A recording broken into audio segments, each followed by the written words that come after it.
come on. What?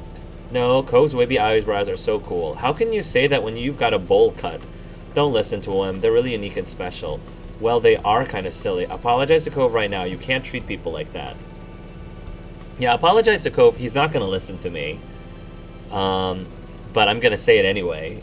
Even though he's not going to listen to me, at least I know that I at least tried to do, the right thing. Apologize to Cove right now. You can't treat people like that. Cove smiled weakly. Okay, I'm sorry your eyebrows are so terrible. You just rolled your eyes. You crossed your arms over your chest. You shook your head. You patted Cove on the shoulder. You lunged towards Jeremy. You grinned at all of this. I'm gonna cross my arms over my chest. I'll be like, really? Really, dude? Really? Yeah, I'm gonna cross my arms over my chest. You are getting really tired of this. Wow, what is wrong with you? Instead of taking offense, Jeremy only parroted Derek's words with a nasally voice. What is wrong with you? Wow, what is wrong with you? Oh my gosh, are you like 5, dude? Alright. Mommy, I want an Oompa Loompa now. Basically. Yeah, you clearly are too young, too immature for us right now. So why are we not leaving? Why is there no option to just leave? This is dumb. Jeremy stuck out his tongue and skulked away. Good gravy, he's like 4, throwing more sand everywhere as he went. You watched him go, hunched over until he became a speck in your vision. Silence reigned in his wake. The 3 of you tried to process what just happened. I can't believe it. What a mean kid. Derek wasn't kidding, and by the sound of those earlier complaints, the new boy Jeremy was going to be in the area for at least a little while this summer. That's alright. We just don't have to, fan the flames. We can just avoid him until he decides that he wants to, play nice with us. Derek sighed in dismay, plopping onto the ground. You followed, and Cove did too shortly after. There wasn't much else to do. This sucks. I was hoping we could meet someone fun, hang out maybe. Yeah, me too, Derek. We should invite Shiloh to come over. He shook his head. After a moment, he slowly turned to you with a hopeful expression. But you know what would really improve the day? What? He didn't respond. Instead, he used a hand to point, right at the fruit arrangement that you were still holding. You'd completely forgotten about it during the mini-drama that unfolded. You'd had gotten used to the weight. Glancing over at Cove, you noticed he was eyeing the fruit. He must want some too. I need to save it. Why not? Let's eat. Yeah, why not? Let's eat it. Or I guess I could save it for the family. Yeah, I mean... Because, my sister might want some, my parents might still want some, so... I don't want... I'm worried that if we say, why not let's eat, we're just going to eat all of it. So I'd rather save it. I need to save it. Okay. He sagged, still staring at the glistening fruits, but he didn't insist further. Yeah, it's a gift for the Angel family after all. They should be the ones who get to have it.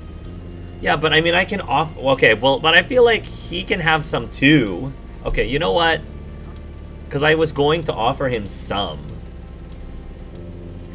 Here, I'm going to assume why not let's eat means we're still going to save some for our family. So, why not? Let's eat.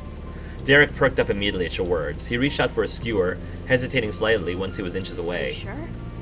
Are you sure? You nodded. With an eager grin, he plucked out a prime row of fruits. Cove grabbed one for himself after him. Only you were without a skewer of your own. You took a pineapple skewer. You took a grape skewer. You took a strawberry skewer. You took a melon skewer. I like my strawberries, so you took a strawberry skewer. The strawberry was a bright red and beckoning you. It was the obvious first choice. Derek ate a pineapple skewer enthusiastically, finishing it within moments. I do love I like all those fruits, though. This is amazing. It's nice. It tastes pretty nice, and this fruit kebab thing is fun. Hey, you two remember The Land Before Time? Yeah. That fruit thing makes me think of it. The dinosaurs all liked the leaves that were shaped like stars. Tree stars. Yeah. Yeah, chomping leaves looked so delicious when they did it. And there was that scene with the pretty trees, and all the dinosaurs came in and picked everything off them till they were as nothing. That's us right now. Awesome. I really like Derek a lot. He's got a super awesome, like, attitude. I love that movie. I've never seen it. I didn't like that one. That movie's for kids. Eating leaves looks good. Should I worry about you? Do you think things taste better when they're shaped like stars? I'm just gonna say I love that movie. Me too. The three of you continued like this for the next few minutes. Eventually the display was barren. It looked weird when devoid of fruit. Oh, I didn't realize we were just gonna eat all of it. Oh well. Hey, we weren't supposed to eat all of it. It did help me make you feel better. Eating it all hadn't really helped make you feel better. Hey, we weren't supposed to eat all of it. That was my gut reaction. Oops. Oops. Really? You shouldn't stop yourself from sighing at the boys. You just wanted to eat some and have a nice time. Now you're probably going to get in trouble. You could only accept it, though. Hey, Vaughn. Yeah? The two of you met eyes casually. That was pretty cool, what you said back at that guy. Oh, thanks. I was just saying what I thought. Derek chimed in while in high spirits. You totally owned him. I don't know what his parents say, but it's good at least somebody's around to tell him what's what. I'd like to believe so.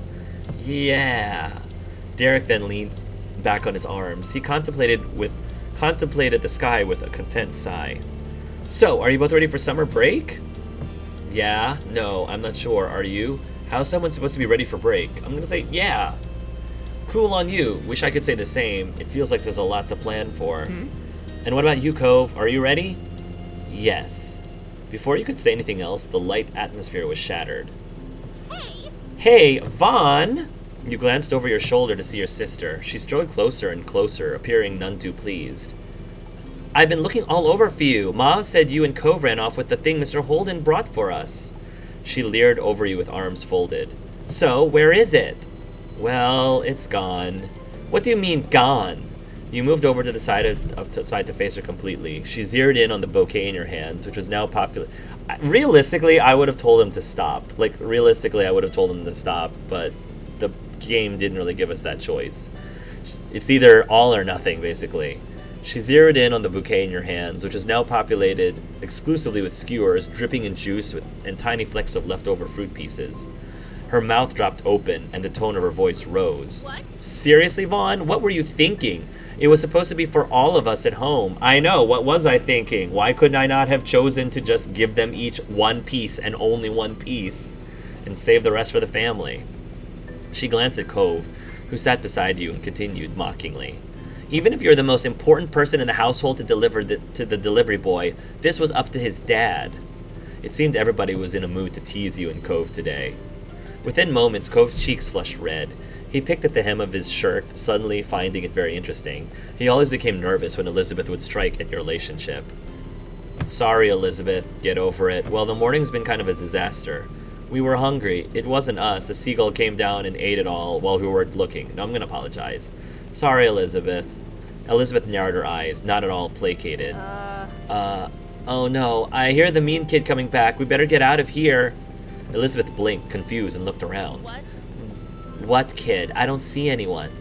Derek didn't bother explaining. He just launched to his feet and ran off. Cove hopped up too, gladly taking the opportunity to exit the situation. He followed after Derek, but he sent a look to you from over his shoulder. You turned to watch Elizabeth. She stared back, brow raised. You ran. You stayed. I feel like I should stay to at least, explain to her about the mean kid situation. I mean, after I feel how rotten would it be that we ate all the fruit in front of her and I just, got up and left. So I'll stay. It doesn't feel right to run. You didn't make a break for it. Instead, you carefully got out from the sand, bouquet still in hand.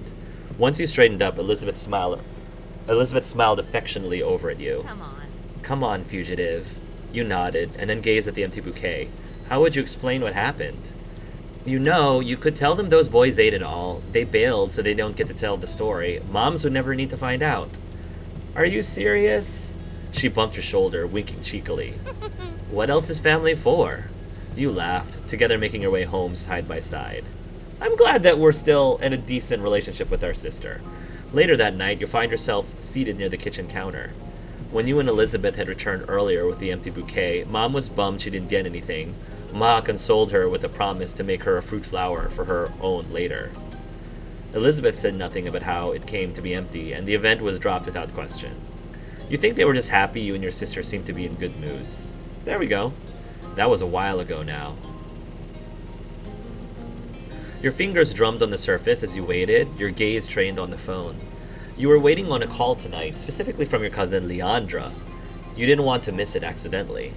Your uncle, aunt, and Lee used to live many hours away. Your families only saw each other a few times a year for big occasions. A while back, though, they'd moved and were closer to you than ever before. You now hung out regularly. Leandra now, huh? With school being out, you're positive she's gonna want to come over a lot. The two of you were the same age and got along well. She used to be really fond of Elizabeth, too. But now that your sister had become allergic to interacting with her own family, it tended to be just you and Lee who spent time together. That's kind of funny. She was your only friend who was a girl. I don't think she's my only friend who's a girl. Being family helped make you close, but you had a lot of girlfriends. Yeah, I like to believe I had a lot of female friends. I mean, in real life, I did most of my female friends at that age. At that age, most of my friends were female, actually. Which stereotypically kind of goes with the gay territory. Even though you weren't a girl, you befriended them pretty well. You also had a lot of non-girl friends. You didn't have many non-girl friends. No, I like to say I had a lot of non-girl friends. You didn't have many non-girl. Yeah, I had a lot, I would say. In real life, I did. I think I had, a good amount of both. Slightly more female friends, but a good amount of both. What kind of gender someone was didn't seem to make any difference in who you got along with. Then the shrill ringtone announced an incoming call. You jumped before grabbing the receiver and pressing it to your ear. Lee, finally. Who is it? Angel Residence, Vaughn speaking. I would just say hello. Hello. Hi, Vaughn. It's Lee. Oh, she's cute. I'm glad it's you. For a second there, I thought it might be one of Elizabeth's friends. There was static on the end, as if Lee was shifting wherever she was. So, can you believe school's actually over? I thought it'd never be done. Now we don't have to do any of that boring stuff, and we get to hang out whenever we want. Speaking of hanging out, Lee, can you wait a second? Let me just head to my room. Oh yeah. You got up from your seat at the counter. Luckily, the phone was wireless, so you didn't have to worry about any cords tying you down. Your mom's had a rule about not moving the phone unless a call was in progress, which is why you'd been sat by its cradle waiting for Lee to call. Your mom's could be really unfair. You thought that made sense. You didn't like it, but it had to be that way. Now, again, I was a crazy compliant teenager. I did not give my family that much grief at all. You thought that made sense. It was nice to keep everything in its proper place. But now that Lee had called, it was okay for you to go upstairs to your bedroom and talk to her. You made your way up the stairs, smiling. After you had arrived, you shut the bedroom door firmly behind you. You took a seat on your bed. All right, I'm here. Cool. Hey, did you know the girl down the street from me has her own phone now? A cell phone. She doesn't have to wait for someone else to stop using it or anything. This must have been taking place like in the 90s or something. Wow, really? The thought of someone having a phone that was all their own seemed unbelievable to you. Okay, so this definitely is dated. Right? I wish I had one too, but my parents said I couldn't get my own phone until I'm more grown up. I wish they changed their mind. We could call each other every single day and no one would be able to stop us. How great would that be? Really great, but wouldn't I still be using a home phone? Too bad that's so far away. Really great. We could even stay up late, talking about whatever we want. Lee sighed thoughtfully into the receiver. At least they said I could have it someday. I can't wait. She sighed dramatically. I bet I'm not gonna get one until I'm all the way in college. Squeezing the phone between your shoulder and ear, you puffed up your pillows and made yourself more comfy. It was strange to think of a time when normal school would be over, and you'd have to choose whether or not to go to college. School was such a big part of your life right now. We didn't have a choice. Again, Asian kid. I didn't have a choice. I was going to college. Fortunately, I actually really liked school. Studying didn't come easily to you, though you tried hard. You worked about as hard as most people and got pretty average results as well. You never tried much, but you still didn't do that bad. You didn't bother at all in school, and your grades reflected that. Everything in your classes came easily to you. You've worked hard for your excellent grades. Yeah, I think, again, realistically, I wouldn't say everything in my classes came easily, but you worked... Well, here's the thing. Middle school, okay, 13 years old. Middle school was easy. High school was when things got challenging. And then college, I really had to work my butt off. So it's more accurate. This is more accurate for high school and college. But at 13 years old in middle school, this was more accurate, I think. Yeah, I had to like teach myself how to study in high school because I didn't have... I lucked out. I was one of the fortunate people who I didn't have to study in middle school and elementary school, but that also meant that I was at a disadvantage, at least at the beginning of high school and college, because I didn't have the study skills. I had to like teach myself how to study once I hit high school and college. Everything in your classes came easily to you. You soaked up information as naturally as a sponge absorbed water. You had yet to worry about school being hard for you. You felt a lot of pressure to maintain the high grades you had last year. You hoped to do just as well this year, but it wouldn't be a big deal if they dropped some. You were confident your grades would remain great. You had no plans on getting excellent scores this time around. Yeah, again, this was more middle school, but then college and high school, this. But the pressure didn't come from anyone but myself. Like, yeah, my parents encouraged us to have good grades, but honestly, once I hit, even in middle school, I think, or really all throughout school, it wasn't about, the pressure was on myself. I was the one pressuring myself to get good grades. And, you know, I think that was how I always operated. I always was on the mindset of I want to do the best and I want to get my A's, because A's was a big deal for me at the time. Obviously, like, I had to learn that A's aren't everything. But yeah, this is definitely high school, college. This was middle school, elementary school. You were confident your grades would remain great. You could definitely keep the streak going. Yeah. You tried to sound engaged, but your mind had decided to go back to school despite the season. Lee knew you too well to be fooled. You sound so spacey. What's up? Just thinking about school. Lee groaned. Are you thinking about how we don't have to think about it because... Are you thinking about how we don't have to think about it because it's summer? That's what I'm doing. So hey, I loved my summer vacation. You know, this is a little inaccurate. Just because like middle school wasn't hard for me didn't mean that I didn't want to, you know, hit summer vacation ground running, because I did hit summer vacation hard as well. You know, I worked hard, but I also played hard. I'm looking forward to going back. Let's make a petition for more vacation time. It's so awful. I hate going. Come on, it's too scary not to think about it. Let's make a petition for more vacation time. No, I'm looking forward to going back. You're speaking English, but I don't understand those words. You laughed, aware that many kids wouldn't voice their enjoyment of school. I loved it.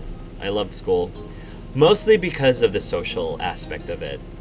I mean, yeah, I enjoyed my subjects too, but a lot of it was... No, but not in middle school. Middle school, it was more about the subjects and not so much the social aspect, because I was a bit nerdy. I was a bit nerdy in school, so my social awkwardness was a little when I was 13. Though I guess school isn't all the way bad. You can do some good things there. You can just do more when school's out. Learning new things can be cool. Gym is pretty great though. It's the easiest way to hang out with people not in the neighborhood. The cafeteria lunches at my school could be better than they had any right to be. There's nothing good about my school. Learning new things can be cool. I just wish everyone did okay with how they taught the things, not just some people. Me too. Me too. How they taught the things, too. yeah. Gym is pretty great though. Yeah, I didn't really like gym. I was not physically adept, so I would not say gym. I enjoyed it. I enjoyed it when I was little, But then when I got older and people were starting to be like competitive and doing competitive sports, that was not my jam. It's the easiest way to hang out with people not in the neighborhood.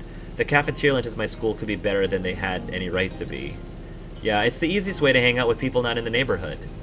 If I didn't go to school, I'd never meet anybody new. No one really comes here. Uh-huh. The cafeteria lunches at my school could be better than they had any right to be. Yeah, that too. We didn't even have, like, cafeteria food. We had a cafeteria, but we went to a private school. A private Catholic school, and we almost always had to bring our own lunch. I would have loved to have had a cafeteria. The cafeteria lunch at my school could be better than they had any right to be, so I'll say that. Lucky, mine's boring. But that was all. Gym is not pretty great. I did not enjoy gym. And that's pretty much everything that's good about school. Okay, point taken. Now, I decree the topic of school is officially closed. We have to talk about this summer first before we start plotting the rest of our lives. I've got some plans already. Ooh, tell me. I'm gonna visit my cousins. You chuckled, of course.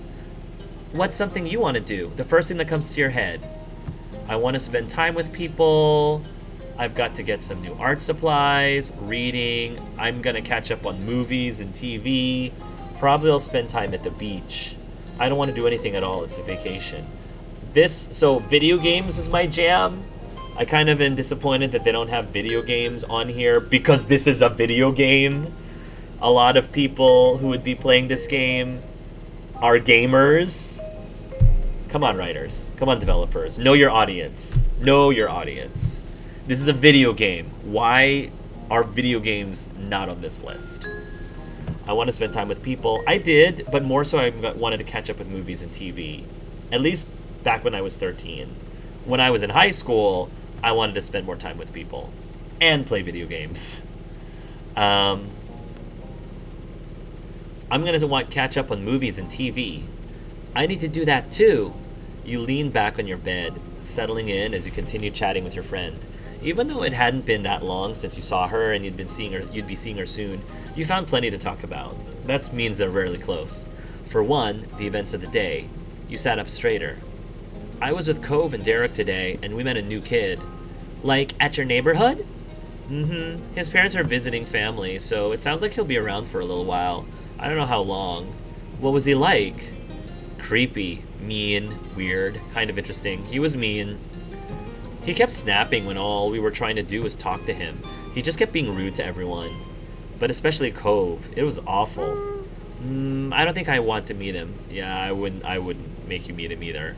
You want a boy to stay away before even meeting him? That's an unexpected twist. Your cousin was pretty popular with the boys who knew her. She seemed happy enough to have them around until they started to annoy her. Hey, who are you to talk? You give practically all your attention to boys, or maybe just one boy. I see how much you like Cove. You got me. Yeah, that's a special case. I don't give him all my attention. You weren't able to say anything to that. I'll say, yeah. Lee laughed at your affirmation, deeply amused. Even though she couldn't see, you shook your head at her, grinning to herself. There was a stomping noise approaching your room, heralding the arrival of your irritated older sister. She flung the door open, a frown etched on her face. The little adventure from earlier hadn't gotten you any goodwill this time, it seemed.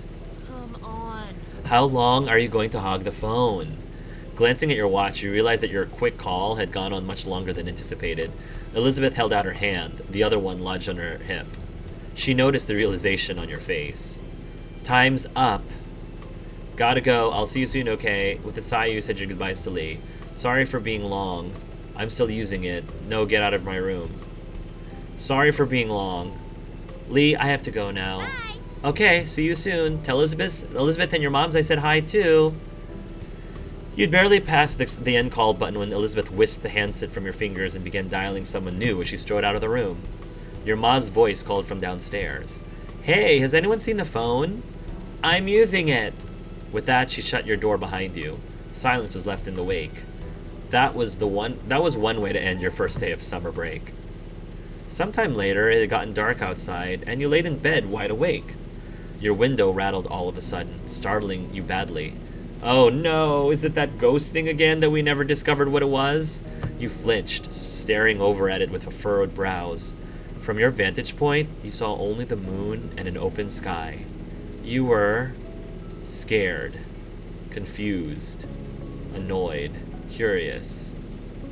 A window rattled all of a sudden, startled. You flinched, staring for the moon in the sky. I'm scared of the dark. Even at 13, I will be the first to admit that even at age 13, I was still pretty scared of the dark. I hated going into our dark basement. That was not fun for me. I could not stand going into our basement because of how dark it was. I'm gonna say scared. What had caused that noise? Swallowing hard, you sat up and moved closer to the window. You could only hope this wasn't a bad idea. To your utter shock, your eyes was met by a pair of familiar ocean blue eyes. Oh, it's Cove. Cove? You squinted. Yep, Cove was right outside your window. Your house was very angular, and some parts stuck out further than others, so it theoretically wouldn't be hard to climb around on. Still, just because somebody could, didn't mean you expected it to ever happen. Cove looked awkward and unstable. His feet were braced against a section of the wall that jutted out, his arms flexing with the effort to keep him upright. With difficulty, he waved. Then he wobbled, immediately dropping his hand in alarm. Okay, Cove, don't kill yourself, please. It's only step 2. You hurriedly opened the window. Cove scrambled inside, nearly falling flat on his face, but he was able to right himself in the end. He released a breath once he was steady. Yeah, he's wearing the pajamas that I liked him having. Hey. Hi, Vaughn. What are you doing? What's up, Romeo? This is a surprise, but you're always welcome here. Is everything okay? What happened? You're lucky I didn't start screaming. Amazing, my dreams have come true. What's up, Romeo? I know that it's late, but I didn't know what else to do. If I rang the doorbell, I know your moms would have answered and they'd just make me go home. I didn't really want to explain why I was coming over anyway. I didn't want to talk about it. Well, besides with you, I mean. But that's why I did that. As unexpected as this was, your touched Cove felt like he could tell you what was wrong. I might have tried calling or something, except my dad was on the phone. Yeah, well, Elizabeth's on the phone too. Cove suddenly looked very cross. Dad, he was talking to my mom. Still is, probably. You raise your eyebrows. Cove had eavesdropped on his parents' phone conversation? You shouldn't have done that. Eavesdropping is bad. I would have done that too. You didn't comment on... I'm just not going to comment. You didn't comment on him eavesdropping. There were other things to talk about. Are you going to stay with your mom for a while again? Every year, Cove was sent off to live with his mom for a few weeks. When it happened, varied. Sometimes he would go during winter breaks, but usually he went during summer. Even though it was hard news when you found out he was leaving and you missed seeing him those weeks, you understood. To your surprise, however, he shook his head. That's what I thought too, but no, that's not what they were saying. My dad asked my mom not to leave me, not to have... My dad asked my mom not to have me leave this year. He said she could come stay with us here. You waited for him to continue. He didn't. The conversation abruptly dropped off. You couldn't help but stare at Cove. There was a complicated mix of expressions on his face. What did your mom say? She told him she'd come. I know she's coming soon, before school starts. Oh, so we might actually meet Cove's mysterious mom. Interesting. Maybe we might learn a little bit more about the reason why they split. Not that I would be asking that, because it's none of my business, but maybe from a story's sake we might find out. Oh. You had heard Cove talk about his mom a lot over the years. He'd tell you about his past memories or what happened while he was visiting her, but probably never told us why they got divorced. Still, it was one thing to hear about someone and another to actually meet them. Very soon you were going to see Cove's mom in person. You were taken aback by the news, so you could only imagine how Cove felt. You looked over at him. He was pacing across your room, his features pained with dread. Before they'd barely stay in the same room long enough to have lunch, now we're going to be all together again? The three of us after all this time? Just for a few weeks. I know I should probably be happy that they can talk to each other now. I'm still not. I'm just confused and freaked out, and now I feel really bad for feeling this way. Vaughn, it's so... His fist tightened and his eyes became misty. Confusing? I couldn't keep getting I shouldn't keep getting like this. It's been a long time already, and I'm not a little kid. Though he wouldn't meet your eyes, you knew he was waiting for you to say something.